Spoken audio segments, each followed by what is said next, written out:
Hello my dear student, welcome to back my channel Roshan Shah study point. तो जैसा कि आप सभी देख सकते हैं कि पिछली क्लास में हमने बात की थी क्लास 12 का फिजिकल एजुकेशन का जो चैप्टर नंबर 6 है। चैप्टर नंबर 6 है आपका खेलों में परीक्षण तथा मापन।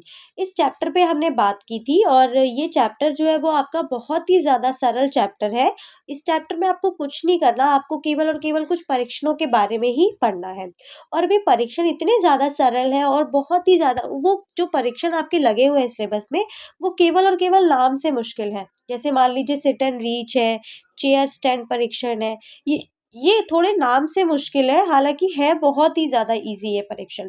तो अगर आप लोग इस चैप्टर को बहुत अच्छे से समझ लेते हैं और मैं आपके लिए पीपीटी से इन चैप्टर्स को समझाने की कोशिश करूँगी, सारे जितने भी हम परीक्षण करेंगे उनको उन सभी को इमेजेस के थ्रू समझाने की कोशिश करूँगी ताकि आप सभी को एक-एक परीक्षण जो है वो इमेज सहित याद हो जाए। मतलब आपको पता रहे कि चेयर स्टैंड परीक्षण में कौन से स्टेप्स हैं, किस प्रकार से उसको किया जाता है। अगर 1 मार्क्स का पेपर में क्वेश्चन पूछ लिया जाए या आपको कोई इमेज दे दी जाए और बोल दिया जाए कि इस परीक्षण का नाम बताइए, तो आपको वो क्लियर रहे। तो आप लोग बिल्कुल निश्चिंत रहिए, आपको ये चैप्टर इतना अच्छे से क्लियर हो जाएगा कि आप लोग इसे अपने एंट्रेंस तक के लिए नहीं भूल पाएँगे। और ये बहुत इंटरेस्टिंग है, बस आप लोग मेरे साथ बने रहिए और वीडियो को कहीं भी स्किप मत करिए ताकि आप लोगों का एक पॉइंट भी मिस ना हो सके, जो कि काफ़ी ज़्यादा इम्पोर्टेंट है। तो पिछली क्लास में हम जिन टॉपिक्स की बात की थी, आप जानते ही हैं वो हमारे टॉपिक थे पुष्टि परीक्षण। यानी कि पुष्टि परीक्षण से संबंधित हमने जितने भी परीक्षण थे वो सभी पढ़ लिए थे और उस परीक्षण में भी बहुत सारे जो परीक्षण थे वो शामिल थे। जैसे कि आप देख ही रहे थे कि पुष्टि परीक्षण को 2 कैटेगरी में डिवाइड किया गया था। एक आयु वर्ग 5 से लेकर 8 वर्ष के लिए, दूसरा था 9 से लेकर 18 वर्ष के लिए। अब जो 5 से लेकर 8 वर्ष के लिए थे, उनके लिए body mass index, flamingo balance test और प्लेट टैपिंग टेस्ट ये था। और जो 9 से लेकर 18 वर्ष तक के लिए बच्चे थे, उनके लिए BMI, body mass index, 50 metre दौड़, 600 मीटर दौड़, सिट एंड रीच परीक्षण, पार्सल क्लब और pushups for boys and modify pushups for girls.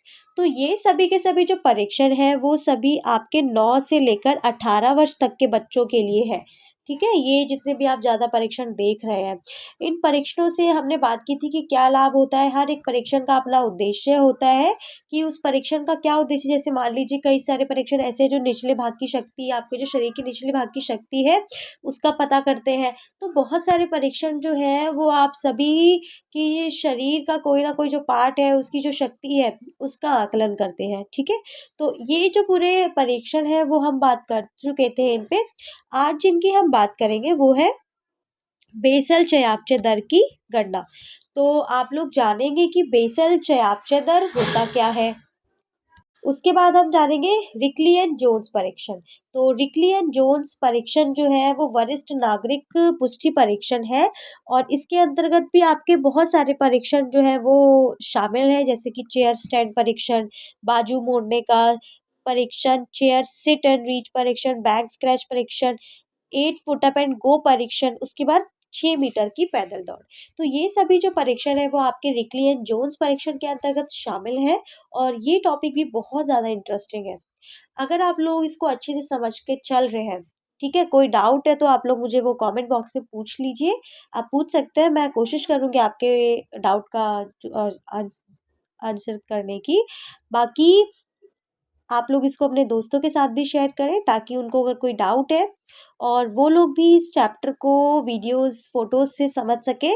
और दूसरी सबसे इम्पोर्टेंट बात है कि आज इस चैप्टर को हम लोग थ्योरी से नहीं समझेंगे, आज हम इसको पिक्चर्स के माध्यम से समझेंगे, यानी कि बहुत सारे इमेजेस से समझेंगे कि हर एक परीक्षण को कैसे किया जाता है, क्या स्टेप्स होते हैं, वो सभी के सभी हम फोटोज़ से ही समझेंगे।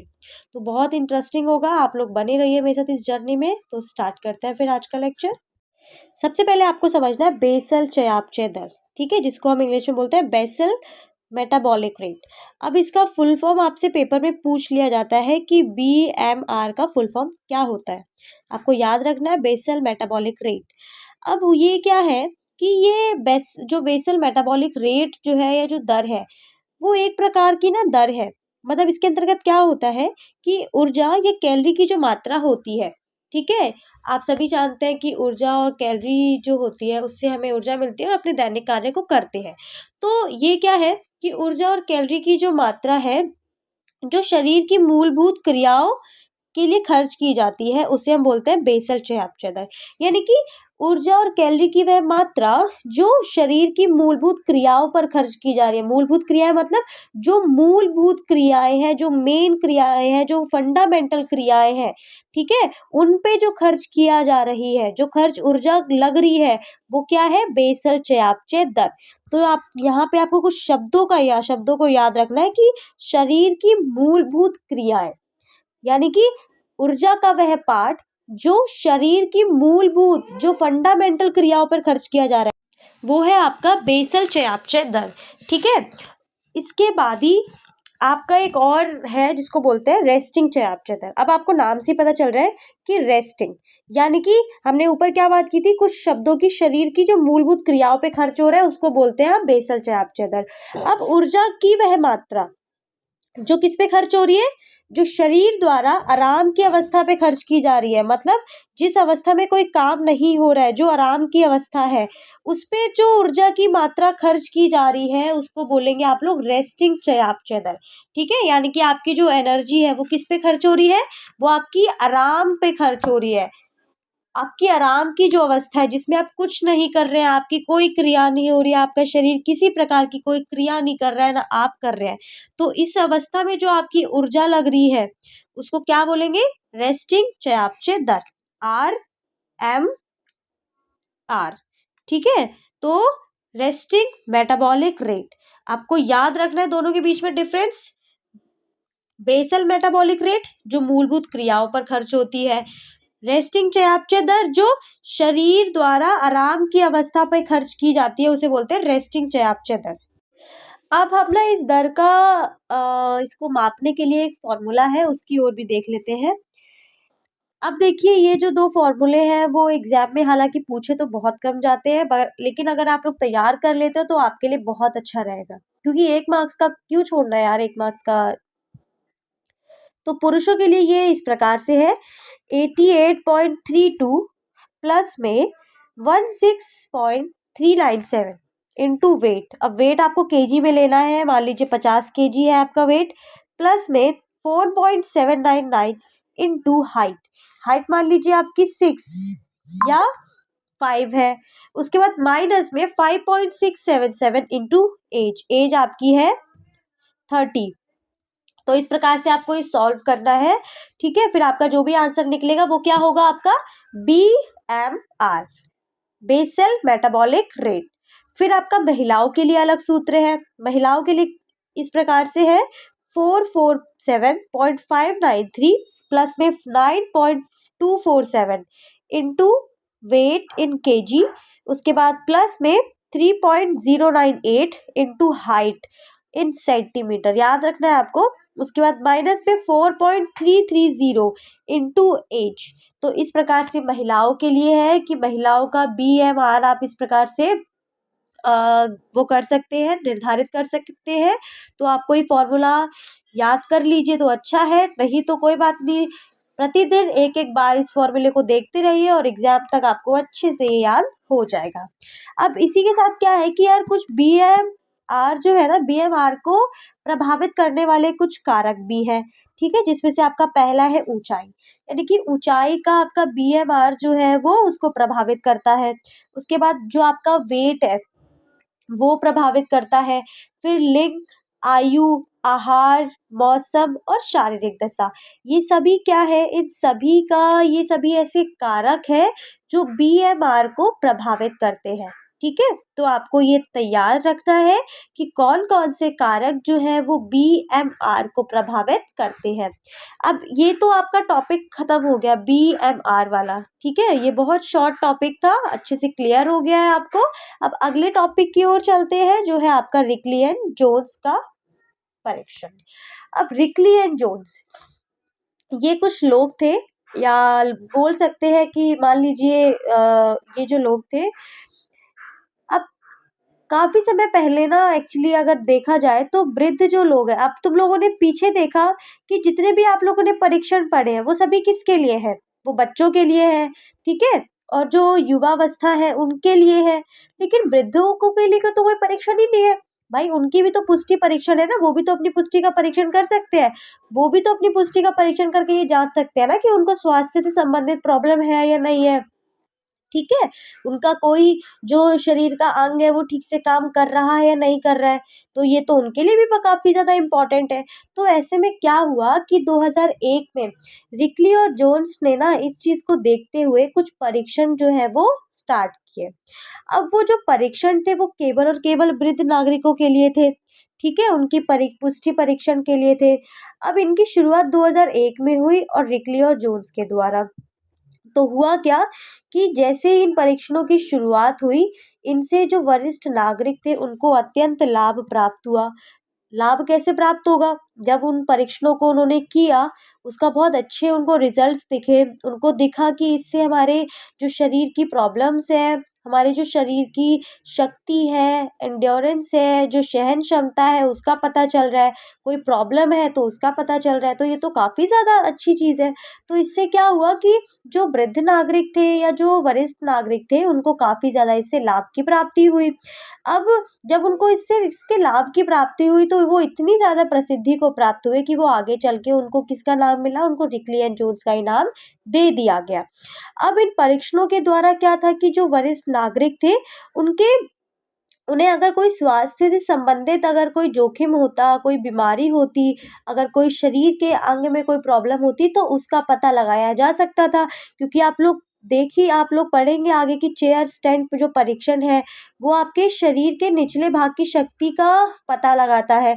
अगर मान लीजिए अगर आप वो परीक्षण या जो वृद्ध नागरिक है अगर वो परीक्षण करते हैं, ठीक है?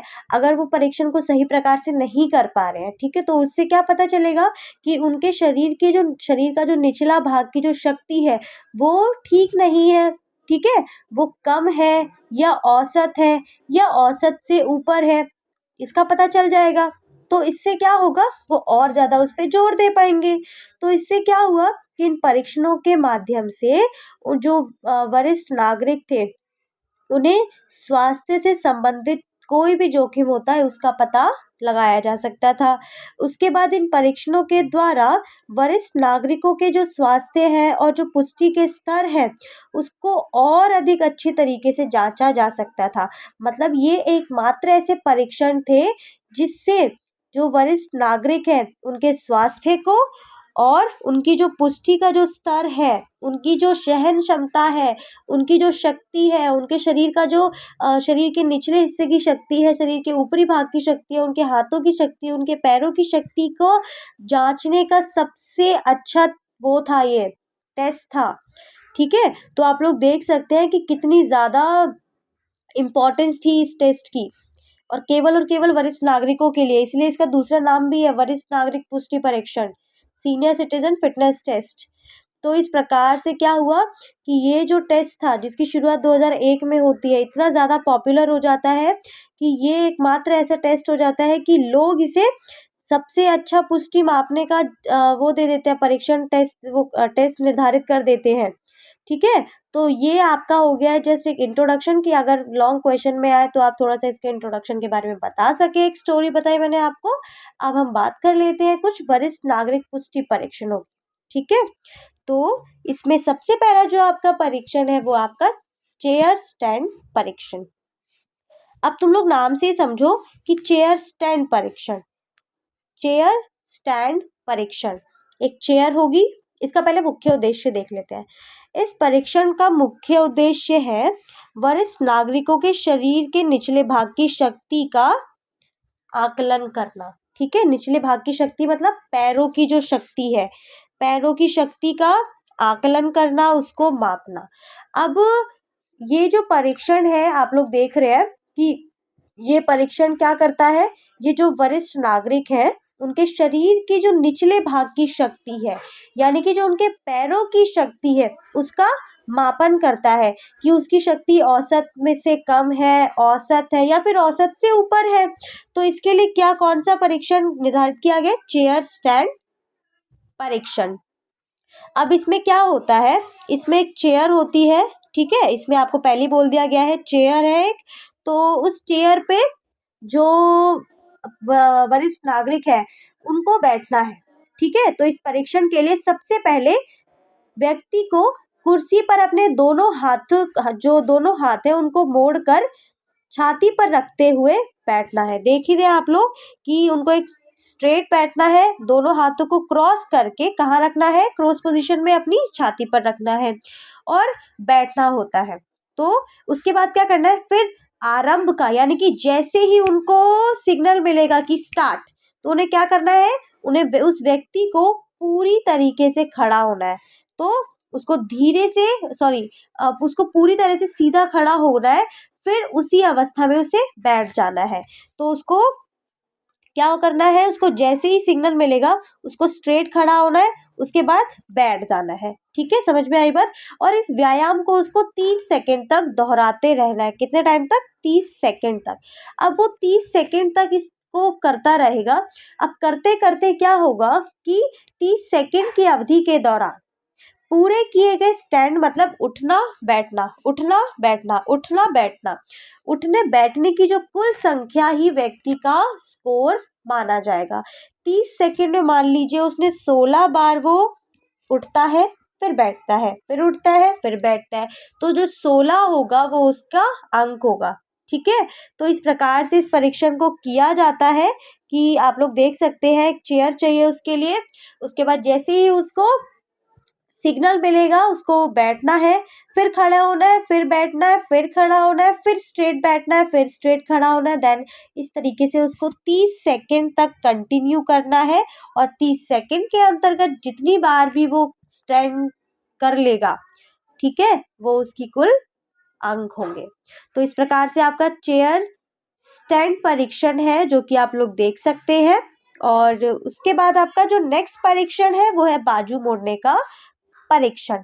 अब आप लोगों को नाम से समझ में आ ही रहा है, आर्म कलप टेस्ट। अब इस परीक्षण का मुख्य उद्देश्य है कि जो वरिष्ठ नागरिक है उनके शरीर के ऊपरी भाग की शक्ति और उसके सहन क्षमता का मूल्यांकन करना। अब बाजू आप लोग देख ही रहे हैं, बाजू आपके ऊपरी भाग के शरीर के ऊपरी भाग के अंतर्गत आता है। तो इसीलिए क्या करता है ये जो परीक्षण है यानी कि आर्म कलप टेस्ट या बाजू मोड़ने का जो परीक्षण है वो शरीर की जो ऊपरी शक्ति है यानी कि शरीर के ऊपरी भाग की जो शक्ति है उसका मापन करता है। ठीक है, दूसरा जो उसकी सहन क्षमता है, हाथों की जो सहन क्षमता है, ठीक है, उसका मूल्यांकन करता है। तो आप लोग इस इमेज के थ्रू इसको समझ ही सकते हैं। सबसे पहले क्या करना है, आपको एक बिना हत्थे की कुर्सी लेनी है, ठीक है, और एक डंबल लेना है। डंबल भी आपको इसमें बताया गया है कि अगर पुरुष है तो 3 से 6 किलोग्राम का, ठीक है, यानी कि ये 3 से 6 किलोग्राम का जो डंबल है वो यूज करेंगे। उसके बाद अगर महिला है तो महिला के लिए 2.3 किलोग्राम का। तो याद रखना है आपको, पुरुषों के लिए 3.6, महिलाओं के लिए 2.3। तो इस किलोग्राम का उनको डंबल लेना है और साथ में एक स्टॉप वॉच। अब क्या करना है कि इस परीक्षण को करने के लिए ना सबसे पहले व्यक्ति को एक हाथ में डंबल लेना है। आप लोग देख रहे हैं ना, सबसे पहले उसको कुर्सी पे बैठना है, उसके बाद उसको डंबल लेना है और इस डंबल वाली बाजू को उसने लंबवत रूप से नीचे की ओर रखना है। इस जिस हाथ में उसने डंबल लिया है ना उस हाथ को उसको नीचे रखना है। फिर उसको क्या करना है, बार बार उसको जैसे ही रेडी स्टेडी गो का बोला जाएगा उसको अपनी बाजू को ऊपर लेके आना है। देख रहे हैं आप लोग, इसमें आपको इसको ऊपर लेके आना है, फिर उसको फिर नीचे लेके जाना है, फिर उसको लाना है, फिर नीचे लाना है, फिर ऊपर, फिर नीचे, फिर ऊपर, फिर नीचे। ये उसको कम से कम 30 सेकंड तक दोहराते रहना है।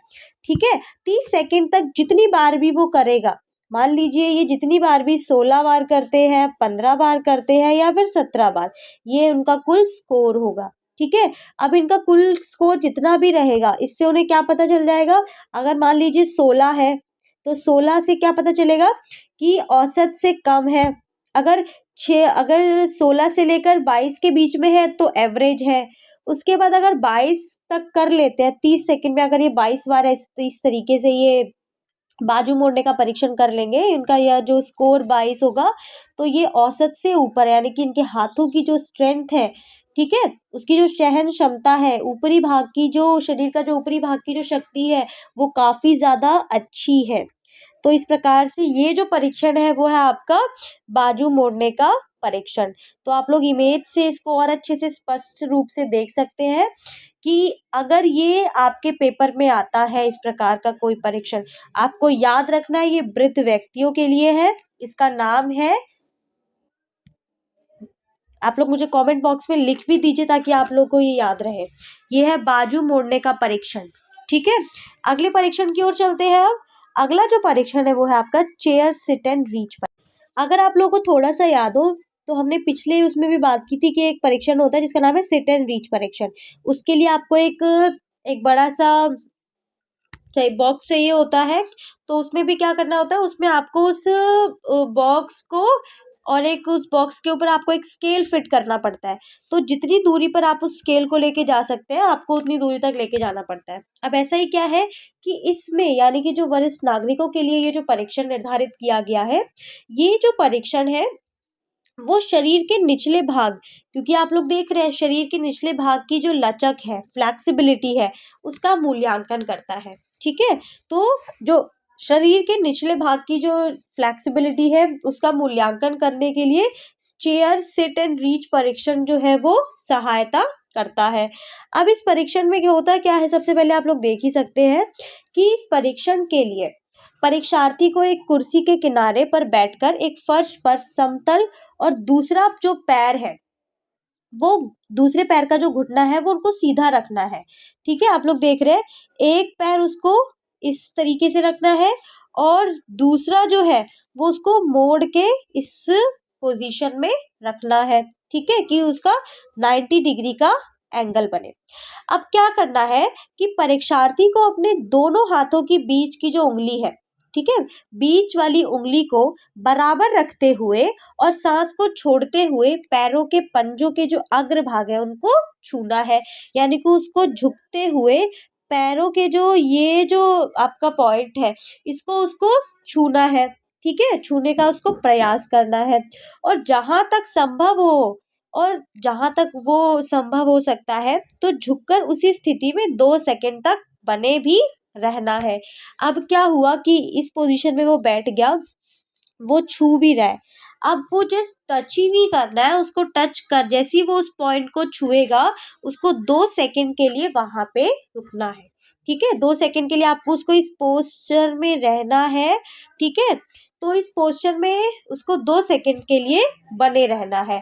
अब इस स्थिति में परीक्षक द्वारा जो उँगली और पंजे के बीच की दूरी को मापा जाएगा कि उसके जो पंजे हैं, ठीक है? और उसके बीच की जो दूरी है, आपको याद रखना है पंजे और जो पैर है सॉरी पंजे और जो उँगली है उसके बीच की दूरी।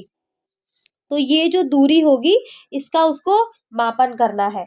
अब इसके बीच में जो मापन किया जाएगा, ठीक है? यदि उँगलियों के सिरे और पैर के पंजे जो है वो छूते हैं, मतलब जो उँगलियों के जो सिरे हैं मतलब जो उसका मेन पॉइंट है, अगर वो इसको छूता है तो क्या होगा?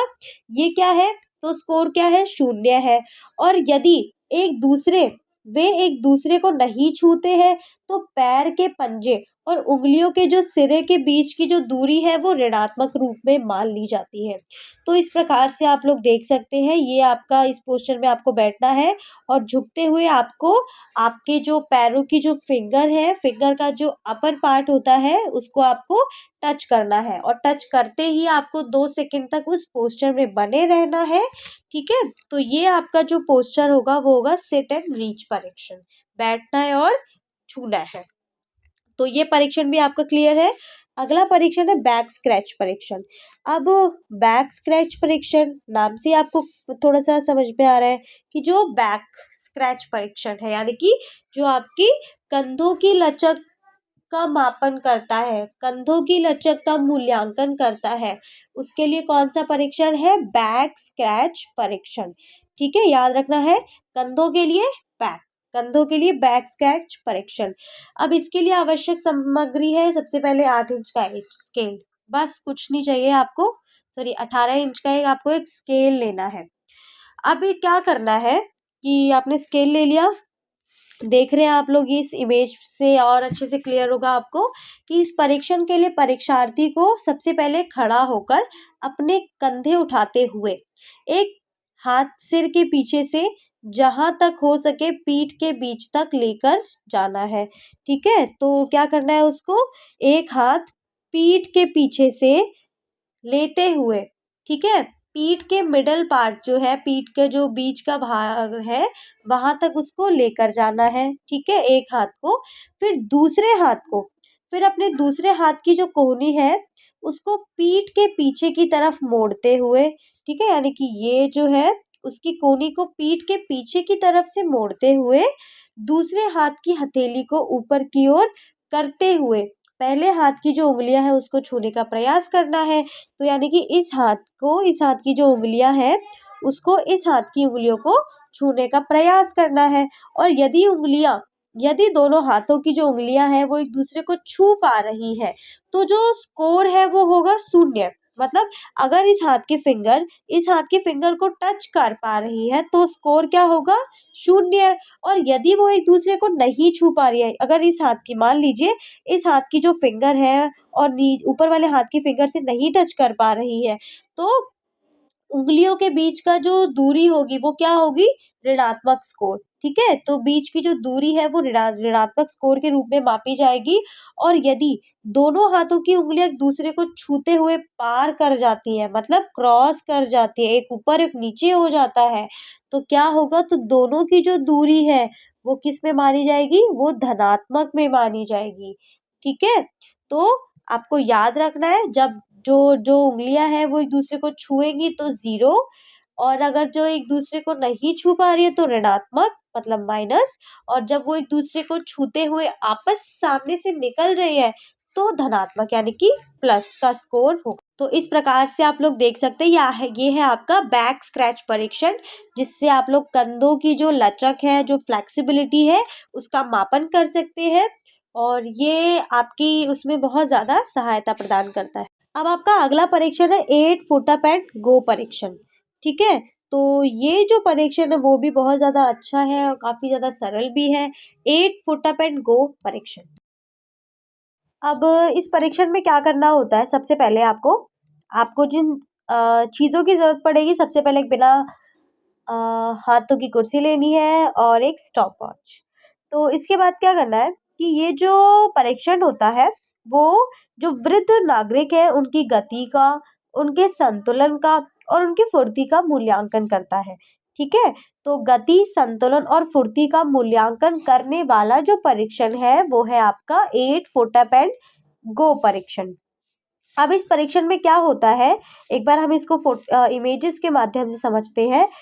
एक कुर्सी लेनी है, उस कुर्सी पे जो वृद्ध नागरिक है वो उस चेयर पे बैठेंगे। अब जैसे ही उनको रेडी स्टेडी गो का गो जो है वो बोला जाएगा, उनको चलते हुए आना है और चलते हुए उनको आना है।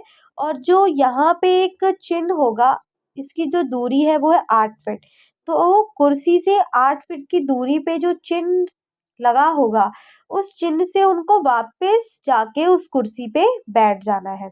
ठीक है, तो इस दौरान कुर्सी से उठने के बाद वापस उसी पे बैठने तक के जो वो समय लेंगे वो होगा उनका स्कोर। अब ये इसको करने के लिए उनको 2 बार मौके दिए जाते हैं और इसमें से जो उनका सबसे कम स्कोर होता है, जो सबसे कम समय होता है, वो उनका फाइनल स्कोर होता है। तो आप लोग देख सकते हैं कि इस यानी कि 8 foot up and go test से क्या होता है, सबसे पहले गति का मूल्यांकन होता है, फिर उनकी फुर्ती का, ठीक है, और उनके संतुलन का। तो 3 चीजों का मापन कौन करता है, 8 foot up and go test. उसके बाद आपका लास्ट टेस्ट है 6 मिनट की पैदल चाल। अब 6 मिनट की पैदल चाल का मुख्य उद्देश्य यही है कि जो वरिष्ठ नागरिक है उनकी कार्यात्मक पुष्टि का मूल्यांकन करना। ठीक है, कार्यात्मक पुष्टि यानी कि जो उनकी फंक्शनल फिटनेस है उसका मूल्यांकन करना। अब इसके लिए क्या करना है कि इसके लिए इस परीक्षण के लिए जो परीक्षार्थी है या जो वरिष्ठ नागरिक है, उनको जैसे ही आदेश मिलेगा उनको पहले से चिन्हित पद पर 6 मिनट तक लगातार चलना होता है। ठीक है, मान लीजिए ये पूरा ऐसे सरफेस है और जैसे ही ये यहाँ पे खड़े हैं, ठीक है, तो जैसे जैसे ही उन्हें बोला जाएगा रेडी स्टेडी गो, ठीक है, तो उनको क्या करना है, उनको उस पद से 6 मिनट तक लगातार चलना होता है। अब 6 मिनट की अवधि के दौरान उन्हें अधिक से अधिक दूरी जो है वो तय करनी होती है। अब 6 मिनट की अवधि के बाद परीक्षार्थी द्वारा तय की गई जो दूरी है उसको नोट कर लिया जाता है और जो नोट किया गया जो समय है वो क्या है, उनका स्कोर। यानी कि वो यहाँ से चलना शुरू करते हैं, ठीक है, वो अगर उनको 6 मिनट का समय दिया, अगर वो यहाँ पे पहुंचते हैं, इस पॉइंट पे आके अगर वो पहुंचते हैं, तो ये क्या होगा, ये उनका 20 गज की दूरी वो क्या कर पाएंगे, ये वो तय कर पाएंगे। ठीक है, तो इस प्रकार से जो उनकी 20 गज की जो दूरी होगी वो उनका स्कोर होगा और इस प्रकार से उनको पता चल जाएगा कि उनकी जो कार्यात्मक पुष्टि है, जो फंक्शनल फिटनेस है, वो कितनी ज़्यादा कम है, कितनी ज़्यादा अधिक है और कितनी औसत है। तो ये काफ़ी सारे इंटरेस्टिंग जो परीक्षण थे वो हम सभी कर चुके हैं और आई होप कि आप लोगों को ये बहुत अच्छे से समझ में आया। कोई डाउट है तो मुझे आप लोग पूछ सकते हैं। इसी के साथ अपने दोस्तों के साथ इसको शेयर करिए ताकि उन लोगों को भी ये चैप्टर अच्छे से समझ में आ सके। एंड नेक्स्ट चैप्टर के साथ मैं मिलती हूँ दामिनी एक बार फिर आपके साथ। तो अभी के लिए आपको शुभ रात्रि। Thank you for watching.